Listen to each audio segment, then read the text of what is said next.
Bonjour à tous et bienvenue pour ce podcast numéro 36. Avec moi autour de la table, j'ai Coralie. Salut. Charles. Salut. Arnaud. Salut. Et moi, c'est Aurélien.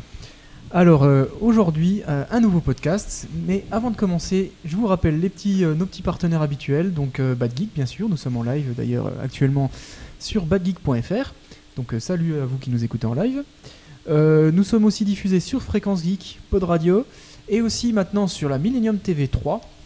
D'ailleurs, on les remercie de nous diffuser et on fait un coucou à tous ceux qui nous regardent directement depuis la Millennium TV. Salut. Salut. Et puis, vous pouvez aussi maintenant nous retrouver sur Dailymotion, c'est tout nouveau. On a mis les 4-5 derniers podcasts en vidéo sur Dailymotion et on est Motion Maker, donc c'est cool. Et puis, bien sûr, vous pouvez nous retrouver sur YouTube, sur Twitter, sur Facebook et puis sur notre site www.lesdessous-du-troll.fr. Bref, vous pouvez nous retrouver partout en fait. C'est ça. Et sur iTunes et tout. Ah, sur iTunes aussi, bien sûr. Donc en fait, vous allez sur Google, vous tapez les dessous du troll et vous aurez le choix. Voilà. C'est ça.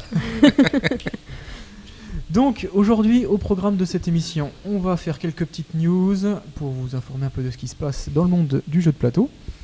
Ensuite, on va faire des critiques avec Coralie qui nous fera Molki. Moi, je vous ferai Room 25 et puis Charlie qui fera Coloretto. Ouais. Et enfin, on terminera par un dossier d'Arnaud sur le modélisme et les décors. Très bien. Voilà. Allez Arnaud, je te laisse commencer avec ta première news. Alors, c'est une news pour le nouveau Kickstarter d'Eldorado. Donc, Eldorado, c'est un mauvais jeu de mots entre la terre dorée en espagnol et l'enfer. Donc, Hell avec un H. C'est un jeu de figurines sur fond de guerre de religion qui avait été en fait lancé par Asmodée, donc les Français en 2009, puis repris par Cypher en 2011. Donc il n'y avait pas eu trop de création de contenu depuis. Et donc là, ils font un Kickstarter pour lancer l'expansion. Donc un nouveau bouquin de règles qui s'appelle Inferno, avec beaucoup de nouveaux profils, le remplissage de la faction immortelle, aussi plein de nouveaux champs de bataille, des scénarios. Donc un gros contenu et qui s'axe aussi sur le rééquilibrage. Donc le Kickstarter actuel avait un objectif de 15 000, il est actuellement en 44 000, et il va encore durer 20 jours. Donc bien sûr, vous avez les paliers habituels et vous pourrez gagner plein de figurines très jolies. Voilou. Ok, encore un nouveau Kickstarter qui est cool. Coralie, il me semble que tu avais quelques petites news pour nous aussi. Oui, alors tout ça pour dire que Cannes se passe en ce moment. Pendant que vous écouterez ce podcast, ça sera fini. Si vous nous écoutez en live, c'est en ce moment. Voilà, c'est en ce moment. Et donc, nous avions eu la remise des As d'or qui est donc finie. Et donc, juste pour rappeler donc, les divers gagnants donc, de l'As d'or. Donc, le jeu de l'année, c'est Andor qui a gagné. Donc, un jeu de Michael Menzel et distribué par Yellow. Le prix pour tout ce qui est le gros jeu, on va dire ça, le prix du gros jeu. Ouais, c'est le prix majeur. Voilà, le prix du joueur mérite, confirmé. C'est un jeu qu'on avait remarqué déjà dans le shortcast. Il a gagné beaucoup de prix, j'ai l'impression, ce jeu ces derniers temps. Il faudrait qu'on commence à s'y intéresser, nous. Ouais, faut qu'on donc Mirmes, si je le prononce bien. Tout à fait. De Johan Levet, édité par Istari. Pour les enfants, c'est Tino Topini, donc fait par... Un truc avec des taupes non. Ah, Topini, je sais pas, j'aurais dit qu'il y avait des taupes. Est-ce qu'il y a des taupes? Il me semble... Je sais pas, je sais plus. J'ai pas joué, hein, c'est des jeux pour enfants. Donc par Karine Eklin, je suis très nulle en prononçage de nom. Donc édité chez Ravensburger. Et le prix spécial du jury, donc forcément vu qu'il y a il n'y a pas de taupe dedans, il y a une chèvre avec un rat. C'est peut-être une taupe, hein, le rat. Bah non, ça ressemble à un rat. Hein. D'accord. Et donc le prix spécial du jury a été donné à X-Wing, donc qu'on a déjà... Qui m'étonne pas du tout, vu que les nouveaux du jury sont Marcus, du jeu vidéo, voilà. Ça aide. Non, mais apparemment, X-Wing a très très bien été accueilli et apparemment mais en rupture de stock, il me semble. possible. Ah ouais, carrément. Mais c'est vrai Oui, qu'on l'a il a très, très bien critiqué, été, on en a parlé pas accueilli. mal. Donc fait par Jason Little et publié chez Edge. Donc voilà les gagnants de cette année. Très donc, bonne sélection. Hein. Asdor qui se Ça va. déroule actuellement donc à Cannes durant donc le week-end pour ceux qui nous écoutent en live. Donc les entrées sont gratuites et vous pouvez aller tester justement les super gagnants. Cool. Cool. Bon, après, il faut aller à Cannes, quoi. Oui, faut aller à C'est Cannes. ça. Il fait peut-être beau. Hein. Ah oui, c'est possible, ouais. Ensuite, j'ai une autre petite news, vu que c'est pour un jeu que j'aime beaucoup. Donc, on va avoir la suite de Petit Maître Fait divers. Ah, mais on l'aime tous celui-là. On l'aime tous. Sauf moi, mais on l'aime tous. Oh, t'aimes bien aussi. Surtout quand c'est des mots que tu comprends pas. C'est ça. Et donc, cette suite sera nommée Au Tribunal. Donc, ça reprend en gros à peu près le même principe donc, que Petit Meurtre et Fait divers, où on aura différents rôles. Donc, il y a l'avocat, le procureur, les jurés et le président. Et est-ce que ça fera comme dans Phoenix Wright, on pourra faire objection? Exactement. En fait, Ah, trop bien. que ce soit l'avocat ou le procureur, ils ont des arguments à placer dans leur blabla. Et celui qui est en face d'eux, donc avocat ou procureur, suivant ça soit l'un et l'autre qui parlent, devra essayer de retrouver ces arguments et de faire objection. Ah, ok. Comme oui, Seigneur des Ténèbres. Ouais, mais ça a l'air vraiment fun. Voilà. Ah, il y a moyen que ce soit sympa. Voilà. Ensuite, les jurés, eux, devront essayer de repérer ces arguments et voir si l'objection est bonne, etc., pour voter à la fin et savoir qui, en fait, si l'accusé est coupable ou non. D'accord. Ok. C'est vrai que les jurés, là, par contre, ont l'air d'avoir un rôle rôle restreint, parce que là, c'est vraiment un duel entre avocat et procureur. Et donc, le président sert un peu de greffier pour vérifier que tout est bien dit, etc. Mais le principe de base reste le même. Oui, voilà, ce sera deux joueurs qui s'affrontent, en fait, qui devront faire leur histoire, et le joueur qui sera en face d'eux devront repérer les arguments dits et dire attention, ça c'est un argument que tu étais obligé de dire, quoi, forcément. Ok. Et donc, C'est un peu bizarre. et quand tu repères cet argument, et donc l'argument est annulé, donc il perd des points en fait. D'accord. Et suivant, donc c'est celui qui marque le plus d'arguments qui a gagné. En fait, le concept il est légèrement différent du coup, parce Légèrement. que c'est sur les arguments et plus sur les mots. Voilà. Le mot qui était employé dans la description que j'ai lue, c'était argument. Donc je suppose que c'est pas uniquement un simple mot. Non, parce que de toute façon, un contre un, ça peut pas être des mots. Enfin, Oui, j'imagine. c'est compliqué quoi. Donc il est actuellement justement en test à Cannes. Ok. Et il sortira cette année, courant printemps-été. C'est pas encore spécifié. D'accord. Voilà. Ok. Alors moi j'ai une news qui n'en est pas, enfin c'est pas une news, c'est une nouvelle un peu triste en fait, parce que un grand nom du monde du jeu de plateau nous a quittés. Enfin c'était le lundi 25 février, donc c'était il y a quelques jours. C'est Alan B. Calamer qui est celui qui a créé Diplomatie tout simplement. Diplomatie qui est un jeu mythique. Donc voilà, juste une petite pensée pour lui parce que bon bah, voilà, Diplomatie c'est quand même the jeu de plateau quoi. Une minute de silence Ah peut-être pas parce que bon. Ça compte 10 minutes. sur un podcast. Ça fait beaucoup. On pourra la faire en montage. Ouais, voilà, on la fera au montage. Donc voilà, c'est tout ce que je voulais dire. Mais bon, je voulais en parler quand même.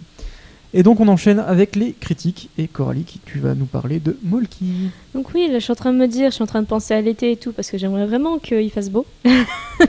Donc je commence à en avoir mal de l'hiver.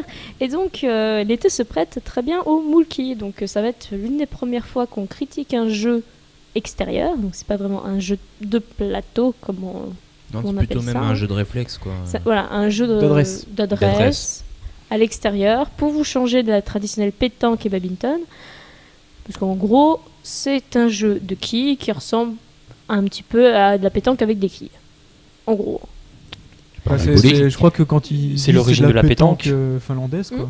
Je crois que c'est l'origine de la pétanque avec des Je filles. ne sais pas, je n'ai pas été me plonger dans l'historique du Molki. Donc Molki qui est un jeu de quilles finlandaise, donc c'est pas le jeu de bowling traditionnel, hein. Qu'on peut jouer donc de 2 à 6 joueurs.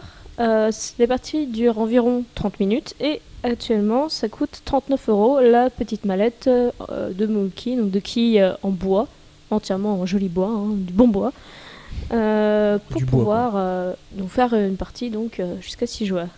Donc vous avez 12 quilles, donc numérotées de 1 à 12, waouh. Et vous avez un moule quille qui est en fait une quille un peu plus grosse que vous avez en main et qui vous servira de lanceur en fait. C'est ça que vous lancez. Le but du jeu. On lance un truc qui ne roule pas, c'est ça. Ça roule un peu, c'est une quille, c'est comme un rond d'un côté. Hein. Ça peut rouler, tu peux le faire rouler si tu as envie. Hein. Tu peux pointer, tu peux faire tout ce que tu veux avec, tu peux essayer de faire des petits effets pour le faire tourner. Oui, enfin, ce qu'elle veut dire, c'est que c'est très très dur à maîtriser. En fait, c'est comme le lancer de marteau, on utilise des outils, mais c'est pas les mêmes noms avec ce qu'on imagine dans la réalité, quoi. Voilà. Donc le but, c'est d'atteindre 50 points, exactement, c'est-à-dire pas plus. Il suffit que vous fassiez plus de 50 points, vous retombez à 25. Donc ça, c'est un peu le concept des points. Et pour avoir ces points, donc il y a 2 manières. Donc vous lancez votre super moule quille sur la quille, soit vous faites tomber une seule et unique quille et vous marquez le nombre de points qu'il y a sur cette quille. C'est écrit dessus. De 1 à 12. Hein. Ouais. Soit vous faites tomber plusieurs quilles, à ce moment-là, c'est le nombre de quilles que vous avez fait tomber qui compte pour le nombre de points. D'accord. Et une petite question, elles sont organisées comment les quilles? Elles sont organisées... façon traditionnelle. T'as un placement, il y a un placement de départ, qui est fourni qui est un avec. espèce de triangle en fait. Comme dans un bowling quoi. Au niveau du triangle. Ouais, c'est oui, un peu... voilà. Sauf qu'elles sont toutes collées les unes contre les autres. D'accord. Et en fait, comme du billard. Il y a un ordre avec les numéros, c'est pas 1, 2, 3, 4, 5, 6, 7, 8. Oui, c'est un peu différent de ça. Mais enfin, l'idée est là. Les numéros sont visibles à 10 mètres. Oui, ils sont visibles en fait. Et donc, lorsque vous lancez votre moule quille, donc les quilles tombent et vous devez replacer les quilles à l'endroit où ils sont tombés. Les relever, ouais. Les relever et mettre donc le numéro de côté visible pour qu'on le voit. Donc les quilles au fur et à mesure sont éparpillées un peu partout comme pour un billard en fait. D'accord. Ok. Parce que contrairement à des quilles de bowling, les quilles de bowling elles tombent et basta, elles s'en vont. Là, les quilles ne s'en vont pas, elles s'éparpillent au fur et à mesure sur le terrain, comme du billard où vous avez les boules qui s'éparpillent. Parce que j'avais justement la question, qu'est-ce qui se passe lorsqu'on n'a plus qu'un point à marquer et que la quille 1 est déjà tombée? Non, tu la relèves à chaque fois en fait. Les quilles se relèvent. En gros, tu reviens à la situation de départ, le triangle, que quand tu as fini la partie, donc quand quelqu'un a fait 50 points. Quoi. Mais sinon, tu as tout le temps les quilles, tout le temps en jeu. Donc, ce qui vous permet de... Donc, le fait d'avoir des points, soit sur la quille unique que vous faites tomber ou sur le nombre de quilles, ça permet d'avoir une petite stratégie. Donc, à part si vous avez un point à marquer, et là, je suis désolée pour vous, vous êtes obligé de faire tomber la quille 1. Qui est derrière. Qui peut être très loin. Mais sinon, vous pouvez très bien, si vous avez 3 points à marquer, vous choisissez soit la quille 3 est accessible, soit elle ne l'est pas, et vous faites tomber 3 quilles. Il n'y avait pas aussi une règle que si tu touches aucune quille 3 tours de suite, t'as éliminé ou un truc comme ça? Voilà, et il faut toucher les quilles. C'est-à-dire, si vous touchez rien, 3 fois de suite, vous êtes éliminé. Au niveau du lancer, est-ce qu'on fait rouler la quille ou est-ce qu'on le lance comme une grenade allemande? C'est comme vous le voulez. Tant que vous ne blessez pas des gens. Ouais, c'est un peu ça le... Oui. Tant que vous restez donc, dans votre cercle, parce que vous êtes environ à 3-4 mètres, en tout cas de la situation initiale, parce qu'après vous pouvez être beaucoup plus loin, vous le lancez comme vous voulez. Vous pouvez le lancer comme un barbare, comme si c'était une grenade, vous pouvez le lancer comme si c'était une boule de bowling et la faire glisser sur le sol qui est normalement du sol terreau, en fait du sol de pétanque. Hein. Ce n'est pas adapté en intérieur ni dans un bowling traditionnel. Non, voilà, c'est un jeu d'extérieur. C'est pour ça que je parlais du beau temps. Je pense qu'un bowling traditionnel, il te dirait pas non. Enfin, c'est quand même moins lourd qu'une boule de bowling, quoi. Oui, mais... Quand tu joues sur la ligne d'à côté que t'entends des gros bang.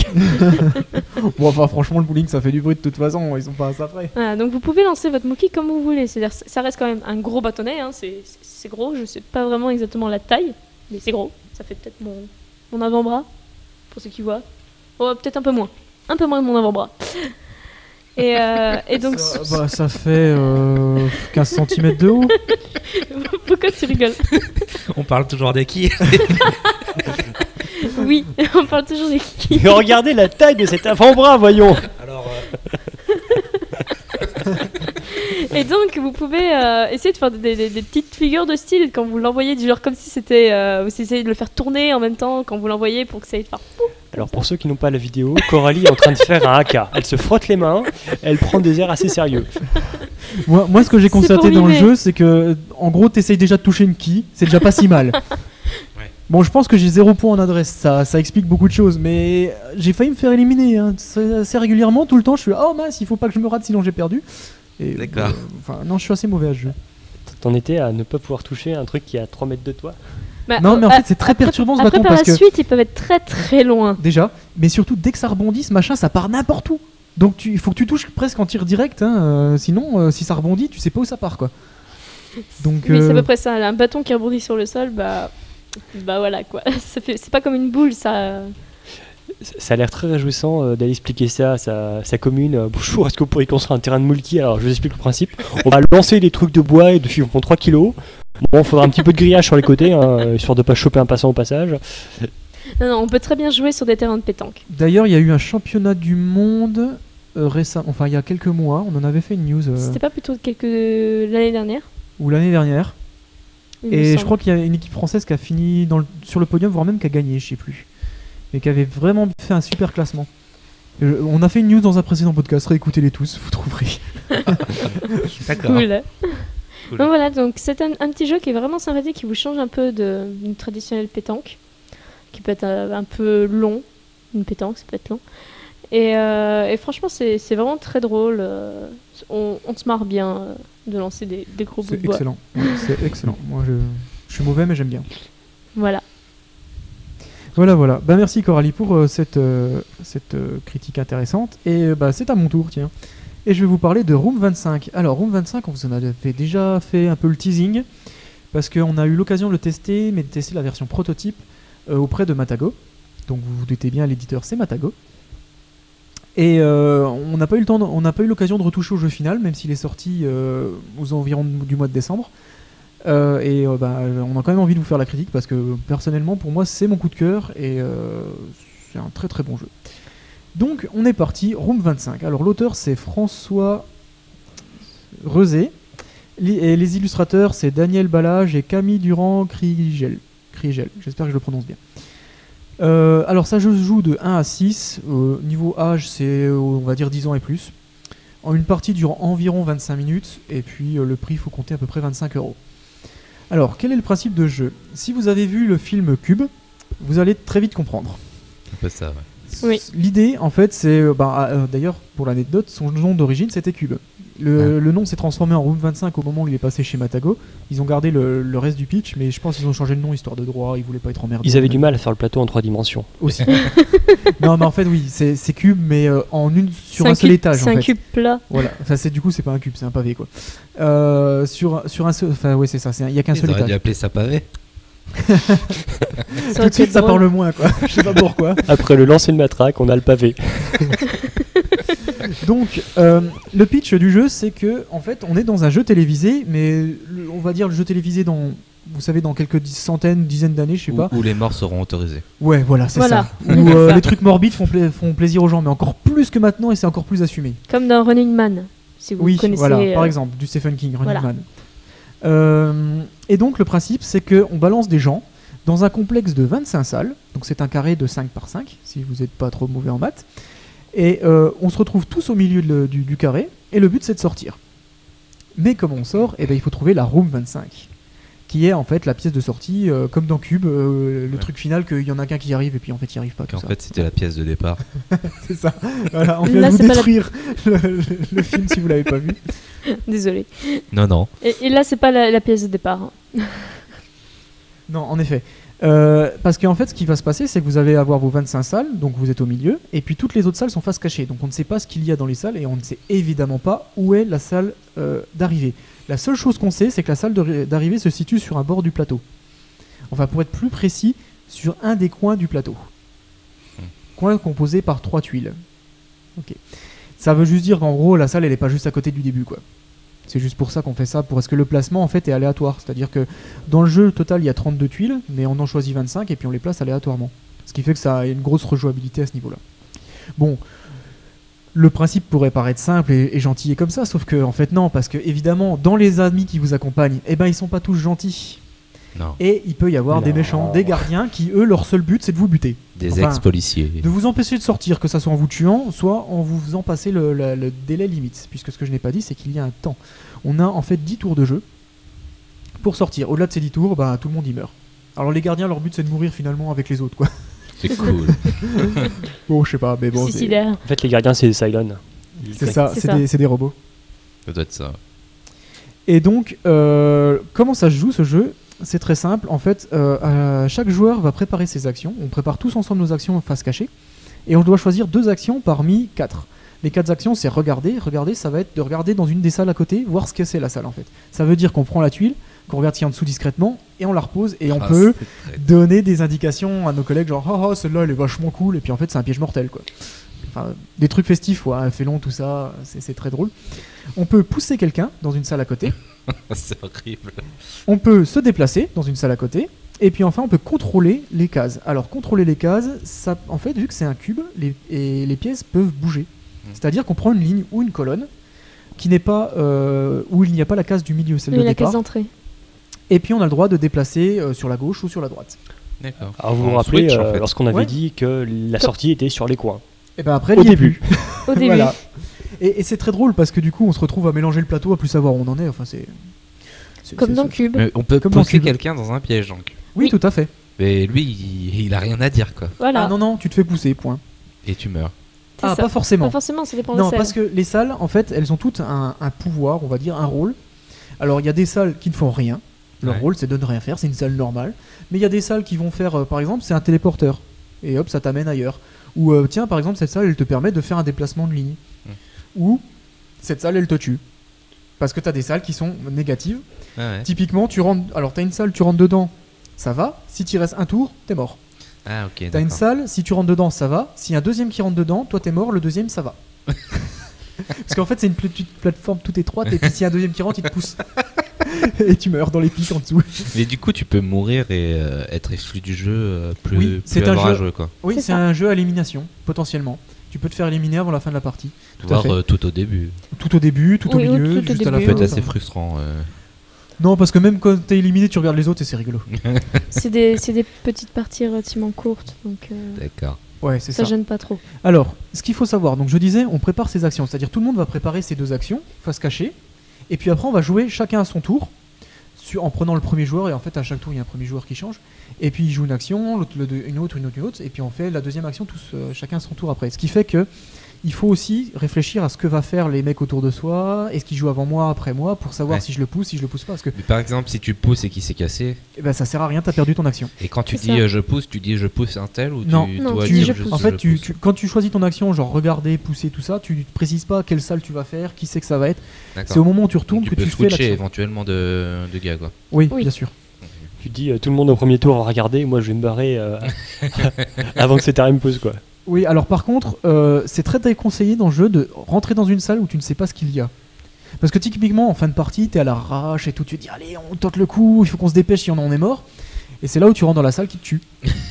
Et directement. Alors, la salle qui tue directement, je crois qu'il y en a que 2 sur les 25. C'est ça. Dans 2 sur les 32, donc potentiellement il y en a 0 sur le plateau. Oui. Ensuite, En fait, tu fais la configuration que tu veux. il donc, doit y avoir 4 ou 6 salles qui tuent avec une condition, donc Ouais, pas immédiatement. c'est Donc, grosso modo, je trouve que le cube est pas trop dangereux si on y va à l'aveugle. Bah, en fait, il est aussi dangereux que 30%. vos amis. Je dirais 30% de chance, à peu près, d'avoir une salle négative. Ouais. Dans ces eaux-là, 25-30%. Mais bon, quand tu as découvert la moitié du cube, que tu as eu très peu de salles négatives, déjà tu te dis, bon, ça sent déjà tout de suite beaucoup plus mauvais. Et quand t'as un ami qui te suit depuis le début de la partie, qui fait attends-moi et qui joue après toi. Ça aussi, ça sent mauvais. Voilà.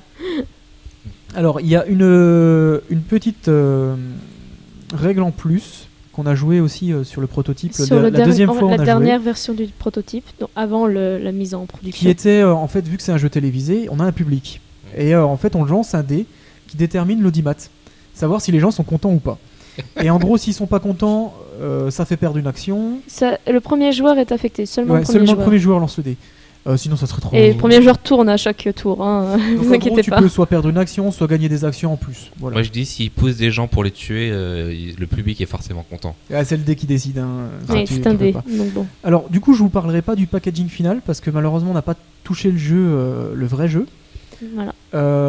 puisqu'on a testé le prototype. Mais le jeu qu'on a testé en prototype est le jeu qu'ils ont envoyé pour être édité. Donc, il n'a pas changé. Au niveau des règles et tout ça, il n'a pas changé normalement. Les personnages étaient un petit peu personnalisés.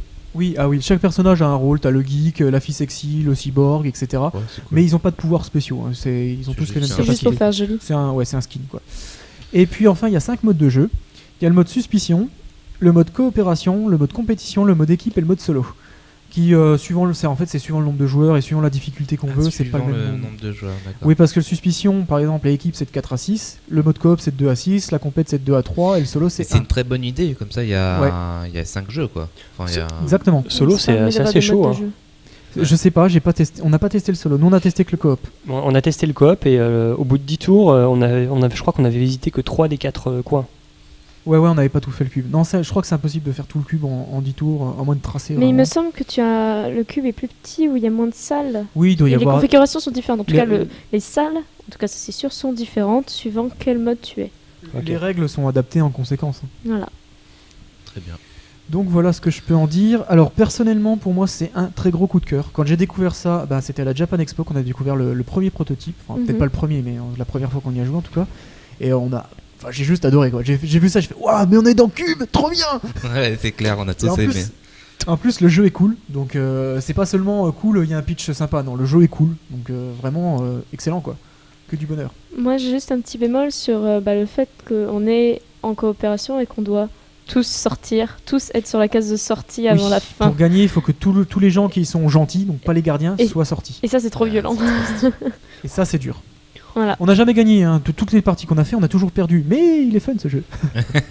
En même temps, je crois que j'ai été gardien pratiquement toutes les parties. Le gentil Moi, s'est j'ai gagné. suicidé à la fin. Une petite idée de quand il sortirait éventuellement. Il est sorti normalement. Il est déjà sorti. Il avait été repoussé, il devait sortir en novembre et ça avait été repoussé et normalement c'est sorti en décembre. Donc courez l'acheter. Ouais, moi d'ailleurs je vais pas tarder, je pense à l'acheter. Qu'on fasse une commande. J'imagine bien. Ouais. Qu'on fasse une commande, voilà. Donc voilà, c'est tout pour Room 25 et on doit enchaîner avec Charles, tu vas nous faire Coloretto. Coloretto. Alors Coloretto, pour tout vous dire, c'est un jeu qu'on a testé sur Board Game Arena. Tout à fait. Voilà, avec toi Aurélien. Puis avec Alex aussi, mais il est pas là aujourd'hui. Voilà, c'est ça. Le traître. Donc c'est un petit jeu de cartes d'une dizaine d'euros. Ça vient de l'Allemagne. C'est sorti en 2003 quand même. Donc il y a 10 ans, oui. Ah oui, quand même. Tout de même. Ça se joue de 3 à 5 personnes. Et donc oui, c'est des parties de 15 minutes Ouais, large. ça se joue vite. Hein. Ça se joue très vite. Une fois que tu connais les règles. Tout à fait. Bon, je vous parle pas de l'histoire parce que il y en a pas. Comme ça, c'est simple. C'est pas un bon gros jeu allemand? Bah non, puisque c'est un petit jeu de cartes, il n'y a pas d'histoire. Le packaging, les images sont correctes, ça va. Ouais, c'est un jeu de cartes. J'ai pas pu toucher les cartes pour vous dire si elles sont douces ou pas, mais je pense qu'on s'en fout. Ouais, je pense que c'est des cartes. Si, les cartes douces, c'est hein. cool. Ouais. Non, il y a des cartes qui sont meilleure qualité au niveau du carton, mais là, je pourrais pas vous le dire. Ouais. Charles, le problème le des fétichiste du carton. Ouais. Non, mais disons que quand j'étais avec Vincent et qu'il me faisait des tours de magie et qu'on voyait les cartes, il y a vraiment une grosse différence entre des cartes de bonne qualité et les cartes de ta grand-mère. Quoi. Ah bon, parce que les cartes de ta grand-mère, elles sont pas censées être de bonne qualité? En même temps, les cartes qui ont traîné des mois dans un sac, imbibé d'alcool et de bolognaise, moi je te dis, c'est de la super qualité après. Hein. Je pensais que tu parlais des cartes de ta grand-mère là. Bah oui, mais c'est les cartes que tu récupères quand tu vas au lycée pour jouer au tarot. C'est les vieilles cartes. C'est les cartes de ta grand-mère. Hein. C'est Mamie Roots. C'est les cartes que tu sais, tu joues et tu les déchires en même temps. Tu fais ah bah merde.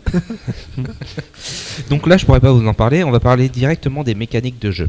Donc comment ça se passe? On a un tas, une pioche en fait, et donc on a plusieurs lignes, une ligne par joueur en fait. Présente autour de la table, donc si on est 3, il y aura 3 lignes de 3 cartes possibles, et si on est 5, il y aura 5 lignes de 3 cartes possibles. Ouais. Et on a 2 actions, soit on pioche une carte, on la met, soit on prend toutes les cartes d'une ligne et on dit ça c'est à moi, et il restera plus que 2 lignes pour les 2 autres joueurs. Voilà. Donc il y a 2 actions que je viens de dire. Et alors, ce jeu s'appelle Coloretto parce que ça se joue sur les couleurs. J'imagine. En fait, si vous voulez, les cartes représentent juste une couleur. Ce jeu est sponsorisé par le Ku Klux Klan. Non, enfin je pense pas. Donc sur 63 cartes, il y a 6 couleurs, il y a un paquet de bonus plus 2.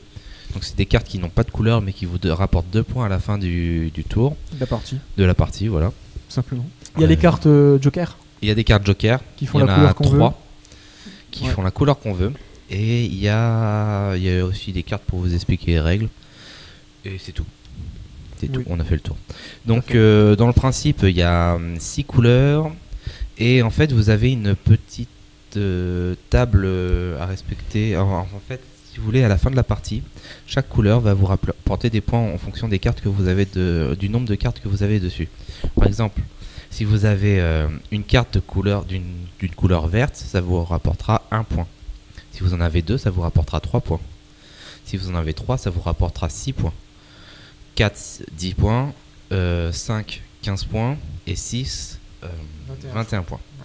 Donc ça a une fonction de type exponentiel.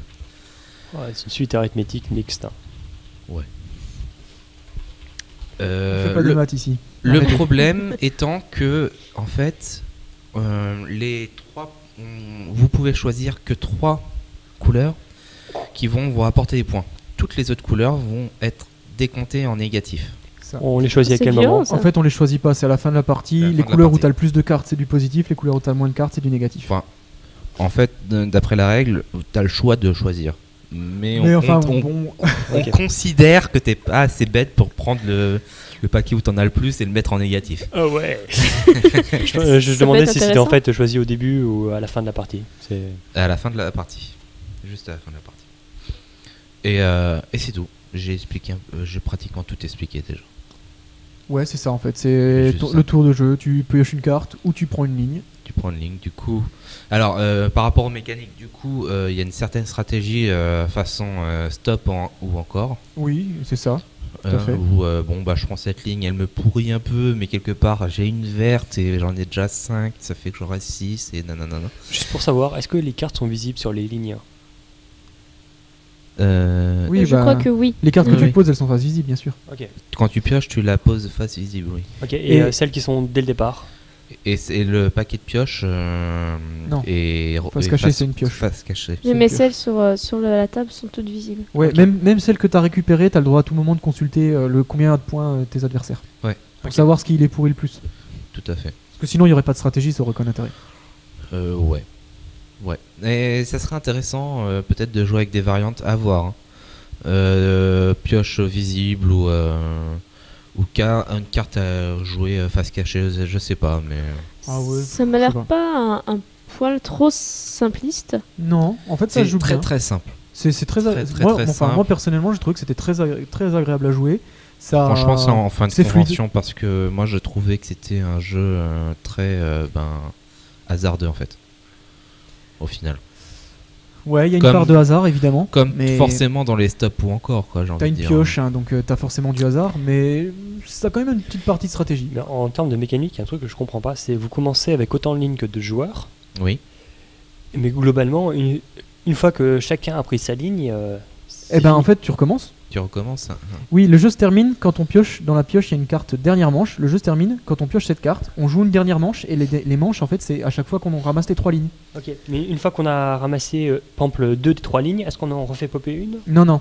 En fait, le premier joueur va ramasser une ligne. Le deuxième joueur va ramasser une autre. Et le troisième joueur va ramasser la dernière. Et les lignes, de toute façon, font 3 cartes maximum. Donc quand c'est plein, t'es obligé de prendre la ligne, quoi. Le dernier a ramassé et le premier a commencé dans l'autre tour et il y a un ordre bien spécifique. Ok. C'est-à-dire qu'il y en a un qui est choisi pas de piocher mais de ramasser, les autres derrière sont obligés de ramasser. Oui. Ou d'en remettre. Ou d'en remettre. Il peut, s'il y en a un qui joue tout seul, les 2 autres ont abandonné sur une partie de 3 et que sa ligne n'est pas complète, il peut toujours dire cette ligne-là m'intéresse pas, je tente ma chance. J'en remets une et je la prends. Oui, parce que... Bon, on va recommencer parce que là, vous avez du mal. C'est pas compliqué. Soit tu prends une carte dans la pioche et tu la poses, soit tu prends une ligne. Oui, si les lignes sont complètes, tu peux plus piocher, t'es obligé de prendre la ligne. Point. Après, si les lignes sont pas complètes, tu peux piocher. Hein. Même si t'es tout seul à jouer. Complète à partir de combien? 3 cartes, on l'a déjà dit. 3 cartes par ligne. C'est pas compliqué, hein, c'est tout. C'est pas compliqué, mais... Y a pas à chercher bien loin. Hein. Pas vraiment. Tu choisis, c'est tout. Tu prends ou tu pioches. Point. Tu peux même prendre une ligne où il n'y a pas de carte. Hein. Oui, La règle te l'interdit pas. Ouais, mais alors ça c'est... C'est bête, mais tu peux. C'est bête. Alors par rapport au jeu, il faut souvent prendre que les cartes qui vous intéressent, ça c'est évident. Je pense que ça peut être vraiment intéressant d'en prendre qu'une, même si c'est qu'une seule qui vous intéresse et que les autres auront un peu de tout. Oui, il vaut mieux éviter de se dire... et puis il faut éviter aussi quand on est le dernier joueur, toutes les lignes ont été prises, il n'y a qu'une carte dans la dernière ligne, se dire je vais prendre au hasard et puis je vais poser des cartes, puis je vais prendre la ligne, on verra bien, j'ai Ça peut-être de dépend la si chance. t'es derrière ou t'es devant, quoi. Ouais, c'est risqué, moi je trouve, comme stratégie. Enfin, malgré tout, c'est quand même un bon jeu, moi j'aime bien. Oui, de toute façon, c'est un jeu qui a du succès et qui se joue bien. C'est fluide, c'est fluide, c'est simple, c'est cool. Surtout en fin de convention, moi je pense vraiment. Ouais. Voilà, donc on le conseille. Voilà, et donc Arnaud va maintenant enchaîner avec le dossier sur le modélisme et les décors.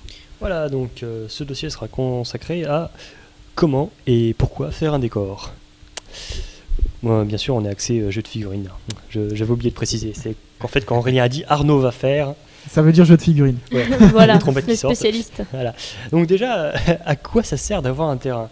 Parce que, bien sûr, normalement, vous êtes cassé le cul à peindre pendant une petite dizaine d'heures vos Playmobil. Vous allez lire son dossier sur le site, en 3 parties, qui est excellent.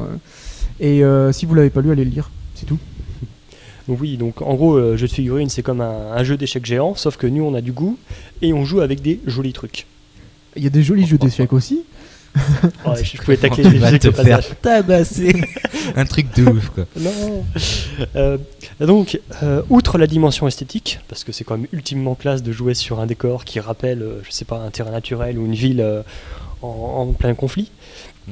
Pour certains jeux, ça devient vital, notamment je pense aux jeux où les lignes de vue sont indispensables et impactent fortement la partie, comme Infinity, ou alors lorsque les terrains influencent les règles, comme War Machine, lorsqu'il y a des règles spécifiques qui entrent en jeu.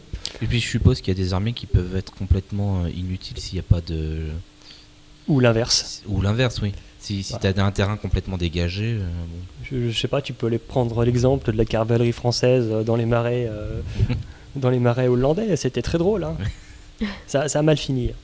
Je crois. Donc l'idée, c'est d'avoir un terrain. Donc en général, un terrain va mesurer entre 1 et 2 mètres carrés, ça va dépendre du jeu, voire plus. Mais ouais, en gros, on reste sur l'idée d'une grosse table. De la taille de vos toilettes. Merci. J'ai des plus grosses toilettes, je pense. Et il faudra bien la remplir, cette table.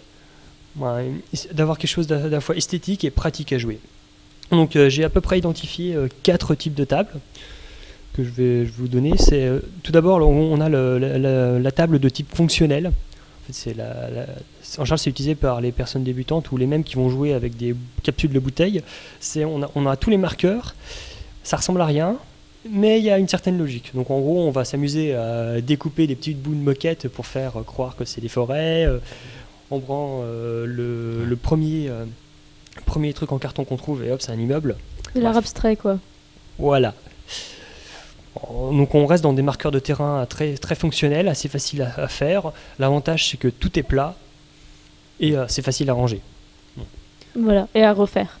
Voilà. Donc quand je parlais bien sûr de bouteilles de lait coupées pour faire un immeuble, des fois ça a de la gueule. Mais en parlant de ces trucs-là, tu peux en imprimer, je crois, des... Oui, il y a aussi une partie, vous avez comme du paper art, comment ça s'appelle, le papercraft. Ah, je sais pas. Les petits bonhommes en papier. Ouais. En gros, vous pouvez télécharger des PDF où en fait vous découpez selon le languette, vous le pliez, ça fait des maisons. Ah oui, d'accord. Ah, comme pour faire ceux qui font les miniers là. Le Minecraft, tu peux faire tes personnages Minecraft. Moi je pensais aux trucs à imprimer qui te font une map en 2D, quoi. Oui, pas comme sur Vassal. Par exemple. Oui, justement ça c'est entre la première et la deuxième catégorie que je vais aborder. D'accord. Donc on n'est pas vraiment... On n'est pas obligé d'avoir des compétences pour faire un terrain, on peut avoir un terrain joli avec du papier et de la moquette. Ouais. Donc, la deuxième partie, ce sont les éléments à composer. Donc c'est le type de terrain qu'on va le plus souvent rencontrer. Typiquement, vous allez avoir une nappe et dessus on va insérer des éléments. Une colline, une maison, une haie, un bocage. Voilà. D'accord. Donc c'est de la composition florale appliquée aux figurines. Donc là, ça nécessite un certain niveau de skill, parce que en général, les obstacles et les maisons sont assez chiadés niveau réalisation. Le troisième, c'est le plateau de jeu. Là, on est dans le tout intégré. C'est au lieu de poser la nappe et de poser les éléments dessus, la nappe et le décor. Donc ce sont des éléments qui sont en structure assez robuste. Typiquement, c'est un plateau en bois qui va faire 5 cm de haut et qui va intégrer le relief. D'accord. Oui. Donc là, on se rapproche du diorama. Donc c'est un truc qui est extrêmement joli, qui est très dur à réaliser, très long, et surtout qui est une horreur à stocker et à transporter. Oui. Je ne sais pas si vous imaginez le calvaire d'une personne qui va en convention, qui doit se taper 4 panneaux de 1 mètre carré à mettre dans son coffre. Oui. C'est clair. Et Et tu quand- peux rien poser dessus parce que tu vas le bousiller, Bah ouais. machin. Alors il y a des Comment petites poser astuces, dessus notamment le fait de mettre des ergots sur les côtés pour faire comme des cagettes. Ouais. Ah ouais. Mais ça reste assez... En gros, c'est pour les personnes qui ont un monospace ou un gros coffre. Ou un Mais c'est utilitaire. très très joli. Parce qu'on vous pouvez notamment avoir des collines, avoir un bâtiment qui est totalement dans la montagne. Mais alors à ce moment-là, comment tu fais pour les figurines? Parce que les figurines, enfin, c'est pas des trucs souples que tu peux faire en sorte de pouvoir globalement, mettre sur la montagne. tout- Là, comment tu fais? tout est plat ou alors à une incidence de moins de 20 degrés. Et en plus, comme D'accord. c'est un terrain qui va être généralement granuleux, Mhm. avec du sable, en gros, la figurine ne va pas trop tomber. D'accord. Mais quand je parlais de différence de niveau, c'est que si vous prenez l'extrémité de la table, vous pouvez très bien avoir 20 cm de différence. Ouais, puis Ou ça alors- fait un peu un espèce des systèmes de plateau un peu. L'escalier, Vous avez le plateau, la plante douce. Et la quatrième catégorie, en fait, c'est la catégorie précédente, mais en éléments modulaires. C'est-à-dire que vous allez prendre, au lieu d'avoir un seul plateau qui fait toute la table, vous allez diviser ça en 4. Et en fait, vous allez avoir plusieurs possibilités. D'accord. Typiquement, vous allez avoir un élément de décor qui va courir et qui va être commun aux 4. Donc vous Par pouvez exemple, découper ça un sous forme de ruisseau. carré, d'hexadécimal, en hexagone. Bah, ça peut être un chemin, un chemin, une rivière, Ouais, c'est ça. un mur, quelque chose de commun et qui casse un petit peu la... Et du coup, ça doit s'arrêter tout le temps sur un côté au même endroit. Dans l'idée, c'est ça. Ouais. Bon, c'est toujours aussi chiant à transporter, mais ça autorise... C'est plus modulaire. Ouais. Est-ce que vous mettez de l'eau dans les rivières? Non, tu prends du gel, Ah, vous mettez du gel dans les rivières? bon, une espèce de liquide transparent qui tient. Et genre qui durcit ou vous Ah oui, pouvez... oui, il est déjà durci quand tu le présentes. D'accord. Il est totalement brillant et transparent. Fluide et tout, avec des rayons de C'est soleil qui sortent le concept du fluide. Et sinon, tu peux pas aller jouer dans la forêt, tu sais, tu trouves un petit truc, tu te le fais toi-même dans la terre, ton terrain. Non. Trop bien. Tu fais un château de dans sable. le bac à sable. Hey, on va faire un jeu de tranchées. Tiens, la t'appelle. Donc on en vient au cinquième point, le jeu de figurines GN. C'est ça. Non, Tu prends les poupées Barbie de ta sœur. je ne mettrai jamais une figurine dans la forêt. Non, tu prends les poupées Barbie de ta sœur, justement. Ah mais on a fait un jeu comme ça avec des poupées de Barbie. Bon. C'est D'accord. une anecdote que je souhaite oublier. Nous allons maintenant passer à que choisir. Donc en fait, là, vous avez ces 4 éléments. J'ai tout de suite une préférence pour le deuxième qui consiste à prendre une nappe et poser des éléments de décor pour essayer de construire le plateau petit à petit. Mhm. Mais en gros, vous allez tendre entre une facilité de réalisation, une certaine modularité et diversité, parce que c'est important de ne pas avoir le même champ de bataille, parce Ouais, que je pense, ouais. Au bout d'un moment, t'en as marre de combattre t'en toujours as au même marre endroit. et il y a des techniques optimisées qui se forment au bout d'un moment. Surtout quand tu joues avec des lignes de vue, tu t'aperçois qu'il y a un angle qui est légèrement plus faible, etc. Ouais. Et surtout, le rangement et la maintenance. Moi, c'est un point qui m'a beaucoup à cœur, notamment si vous avez une chair tendre ou une maman un petit peu trop difficile à convaincre, et qui vous dit régulièrement « Où est-ce que tu vas ranger tes merdes ?» Ok. Voilà. Donc c'est pour ça que je suis un grand fan de tout ce qui se plie ou se met dans des boîtes. Ouais, je comprends. Donc je préfère le terrain élément. Le niveau sol, j'ai tendance à prendre quelque chose de pliable. Je n'aime pas les plateaux, je n'ai pas le niveau pour en faire. J'aime bien les nappes, ça se roule en boule. Vous pouvez aussi acheter des nappes en gomme, et en fait qui contiennent un certain relief. Mm. Voilà, Comme du bulgum. Ouais, Mais c'était pas épais, ça. c'est de l'ordre de 2-3 mm, mais vous pouvez Ouais, ça. par exemple avoir un dallage, des pavés, un petit Ça peut être vraiment classe, quoi. Des trucs en hexagone. oui, Comme celui-là. oui, comme le dessous de nappe. Du D'accord. bulgum. En général, ça coûte un petit peu cher, plus qu'une nappe. Et ça, c'est Ça pas dépend trop la nappe. modulable au niveau du design de la Non, parce qu'en fait, on est dans l'optique d'une texture. Hmm. C'est n'y a pas vraiment d'impact sur le jeu, mais c'est joli à regarder. D'accord. Ou à toucher. C'est genre tout boisé, enfin tout. Tout doux, tout râpeux. Tout râpeux ou quoi que ce Yummy. soit, quoi. Ouais.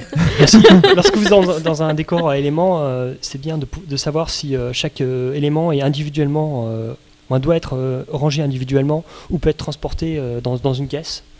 Et puis moi j'ai vu deux recettes de réalisation d'arbres. Il y avait des arbres qui pesaient 20-30 grammes, qui pouvaient être mis en vrac, et les autres arbres qui étaient très très jolis, qui faisaient 2 kilos chacun. Oh putain.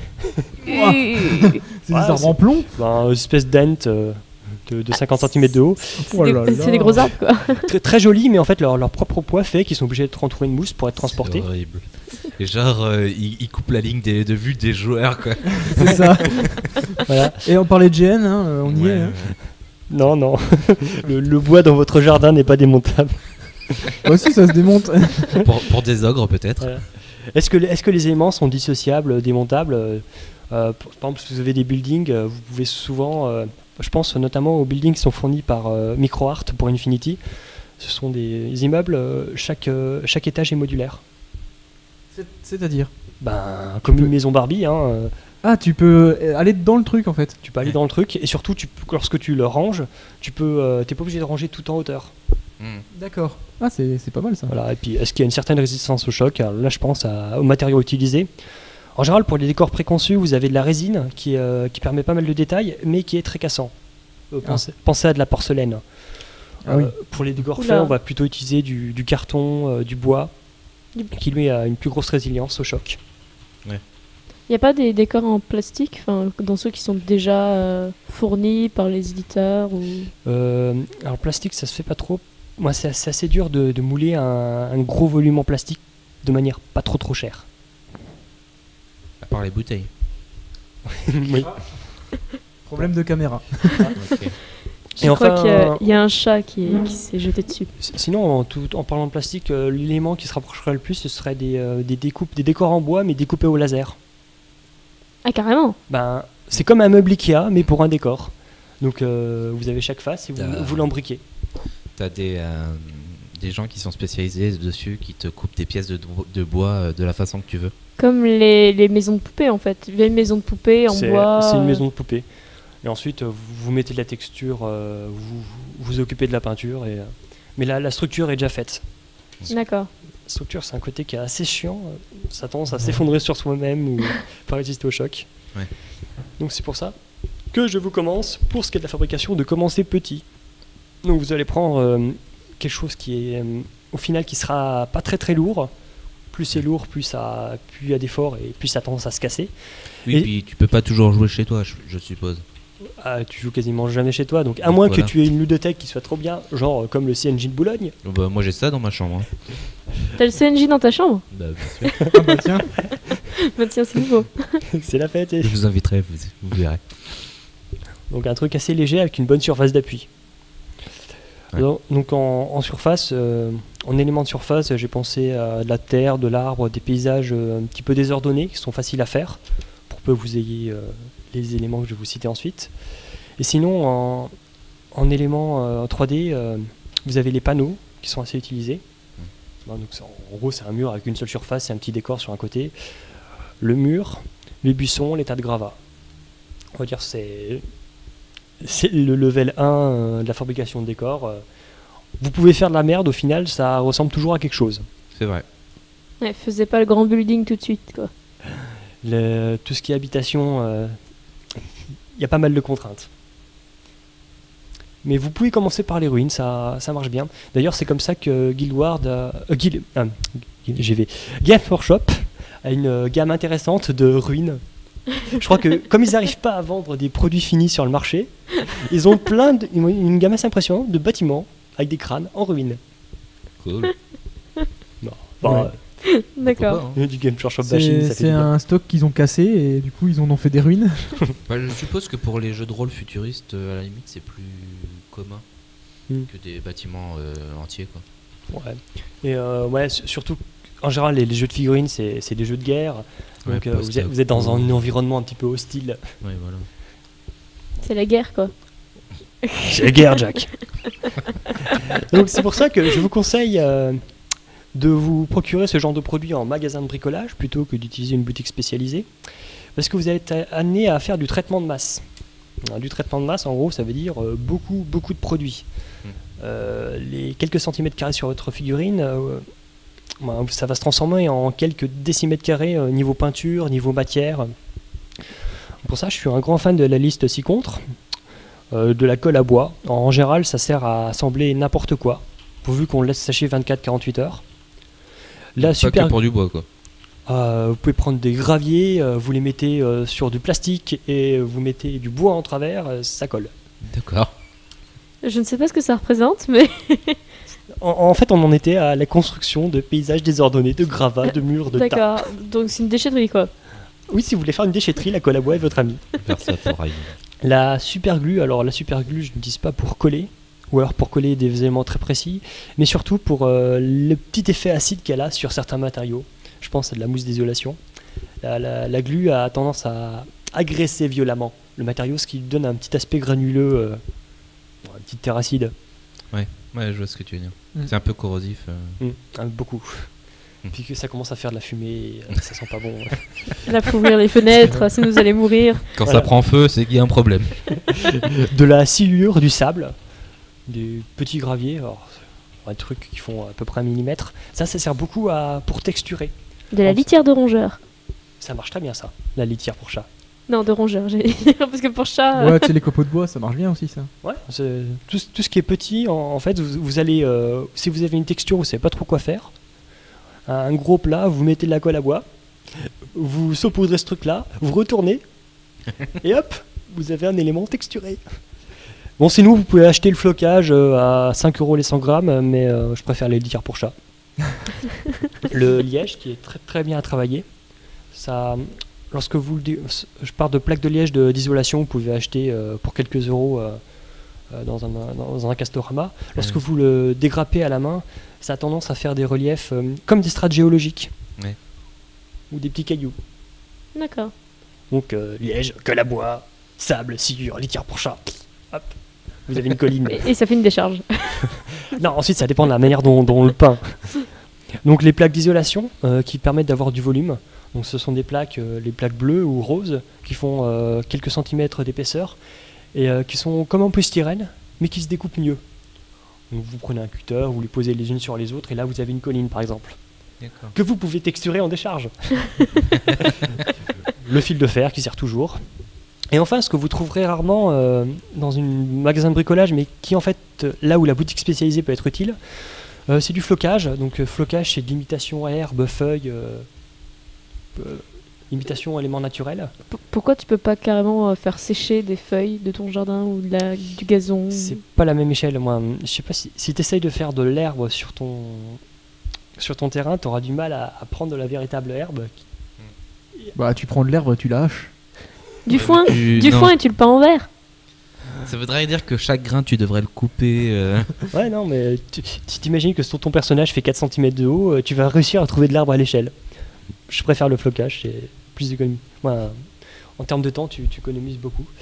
Et enfin, de la pâte à modeler, donc la Milliput pour le traitement de masse et du green stuff pour les traitements précis. Voilà, si vous manque de la matière. Alors, niveau peinture, j'appelle ça de la peinture heuristique. C'est de la peinture où en général j'utilise pas trop le pinceau, sauf à la fin. Plutôt tendance à lancer la peinture sur le terrain. Pour faire une décharge. En première couche, une fois que tous les éléments physiques sont assemblés, ont séché, etc., passe un coup de bombe. Ouais. Donc en général, j'alterne les couleurs qui se rapprochent, histoire d'avoir des petits dégradés subtils. Ouais, bien sûr. Avec une couleur claire en zénithal, donc à 90 degrés à la verticale, histoire de faire un léger éclaircissement.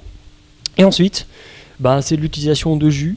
Donc c'est la peinture extrêmement diluée que je mets dans des petits pots de crème et que je balance. D'accord. L'utilisation de pigments, c'est comme de la peinture, sauf que ça a tendance à rester en bloc. Et pour finir, du brossage plus clair. Donc le brossage, c'est le pinceau Casto qui vous sert à peindre les murs. Et tu vas du plus foncé vers le plus clair au final ou... En termes de dépôt de peinture, oui. En fait, tout ce qui est dilué va se mettre dans les creux, donc normalement sera plus foncé. Et tout ce qui est brossé, c'est-à-dire sans eau, avec le gros pinceau, ça piquera uniquement sur les arêtes, donc du plus clair. D'accord. Intéressant. Donc en général, en allant un petit peu au pif, on découvre et ça fait des trucs assez jolis. Pardon. Ok, ouais, c'est. Mais je suppose qu'il y a plein de techniques à utiliser pour. Ça doit être un sacré boulot, surtout. Ah, vous avez plein de tutoriels sur le net et moi, je pense que vu le prix auquel sont les décors, à moins que vous ayez une envie spécifique d'un bâtiment, c'est intéressant de commencer par vous-même. Ouais, c'est toujours plus sympa. Vous faire une micro-décharge. Pour faire une tour Eiffel aussi. Ou pas. Pas tout de suite, Une peut-être. décharge, c'est bien. Une décharge, c'est bien. Ouais, une décharge. On aime bien se fighter dans les décharges, on est des fans de Mad Max. Bah ouais. Exactement. Bon bah en tout cas, on va devoir s'arrêter là, nous, puisqu'on est à la fin de notre podcast. Donc bah en tout cas, Tout à merci fait. pour ce dossier qui, je ne doute pas, a réveillé des passions de futurs modélistes. Modéliste. Voilà, c'est ça. Quant à nous, on se retrouve dans 2 semaines pour le podcast numéro 37. On vous remercie de nous avoir écoutés et puis donc à dans 2 semaines. Salut. Salut.